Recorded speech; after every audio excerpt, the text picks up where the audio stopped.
ഓണത്തെ വരവേറ്റ് beauty silks August 20 മുതൽ September 30 വരെ ബ്യൂട്ടി സിൽക്സ് മിന്നിച്ചോണം. സ്ക്രാച്ച് ആൻഡ് വിന്നില്ല, നറുക്കെടുപ്പില്ല, കൈനിറയെ വാരിക്കോരി സമ്മാനങ്ങൾ. ആഘോഷിക്കൂ ഈ ഓണം മിന്നിച്ചോണം ബ്യൂട്ടിയോടൊപ്പം. Beauty silks.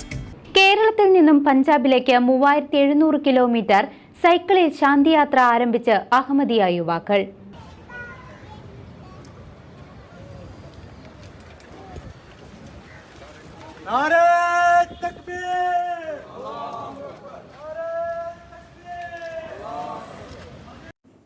അഹമ്മദിയ മുസ്ലിം ജമാഅത്തിന്റെ ആഗോള റൈഡ് ഫോർ പീസ് ക്യാമ്പയിന്റെ ഭാഗമായി കേരളത്തിൽ നിന്ന് പഞ്ചാബിലേക്കുള്ള സൈക്കിൾ യാത്ര ആരംഭിച്ചു. അഹമ്മദിയ മുസ്ലിം ജമാഅത്തിന്റെ ദേശീയ ആസ്ഥാനമായ പഞ്ചാബിലെ ഖാദിയാനയിലെ വാർഷിക ഇജ്തിമയോടുകൂടിയാണ് ഈ യാത്ര സമാപിക്കുന്നത്. 10 സംസ്ഥാനങ്ങളിലൂടെ 3700 കിലോമീറ്റർ ദൈർഘ്യമുള്ള യാത്ര കോഴിക്കോട് മുതലക്കുളത്തുള്ള അഹമ്മദിയ മസ്ജിദിൽ നിന്ന് ജില്ലാ അമീർ അഹമ്മദ് കോയ ഫ്ളാഗ് ഓഫ് നിർവഹിച്ചു.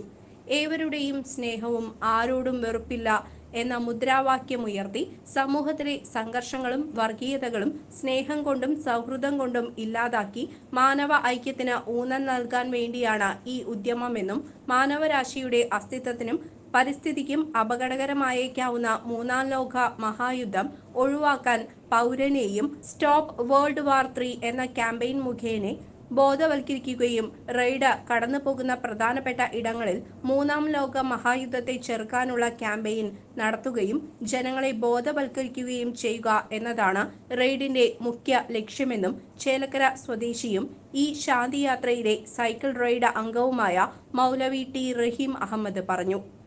ഈ യാത്ര ഞങ്ങൾ കേരളത്തിൽ നിന്നും പുറപ്പെട്ടുകൊണ്ട് ഏകദേശം 10 സംസ്ഥാനങ്ങൾ, അതായത് കേരളത്തിൽ നിന്നും പുറപ്പെട്ട് കർണാടക, ആന്ധ്ര, അതിനുശേഷം മുംബൈ, ഗുജറാത്ത്, ദില്ലി, അങ്ങനെ അവസാനം പഞ്ചാബിലേക്ക് ഞങ്ങൾ എത്തിച്ചേരുകയാണ്. പഞ്ചാബിൽ ഏകദേശം 23-ാം തീയതി എത്തുന്ന രീതിയിലാണ് ഞങ്ങൾ പ്രോഗ്രാം ഷെഡ്യൂൾ ചെയ്തിരിക്കുന്നത്.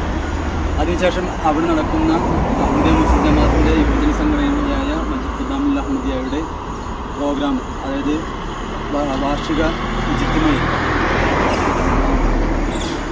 മസ്ജിദ് ഖുദ്ദാമുൽ അഹമ്മദിയയുടെ കോൺഫറൻസിൽ പങ്കെടുത്തുകൊണ്ട് 25, 26, 27 തീയതികളിൽ പങ്കെടുത്തുകൊണ്ട് അവിടെ നിന്ന് മടങ്ങുന്നതായിരുന്നു. ആഗോളതലത്തിൽ അഹമ്മദിയ മുസ്ലിം ജമാഅത്തിൻ്റെ നേതാവായ മിർസ മസ്റൂർ അഹമ്മദ് അദ്ദേഹത്തിൻ്റെ നിർദ്ദേശപ്രകാരമാണ് ഞങ്ങൾ ഇത്തരത്തിൽ ലോകത്തുള്ള പല രാജ്യങ്ങളിലും ഇതുപോലെയുള്ള ക്യാമ്പയിനുകൾ സംഘടിപ്പിക്കുന്നുണ്ട്. അപ്പോൾ ഞങ്ങൾ ഇന്ത്യയിൽ ആദ്യമായിക്കൊണ്ട് കേരളത്തിൽ നിന്ന് ഇത് തുടക്കം കുറിക്കുകയാണ്. ഈ യാത്ര ഞങ്ങൾ 23-ാം തീയതി ആയിരിക്കും പഞ്ചാബിൽ എത്തിച്ചേരുന്നത്. CCV news, Chelakkara.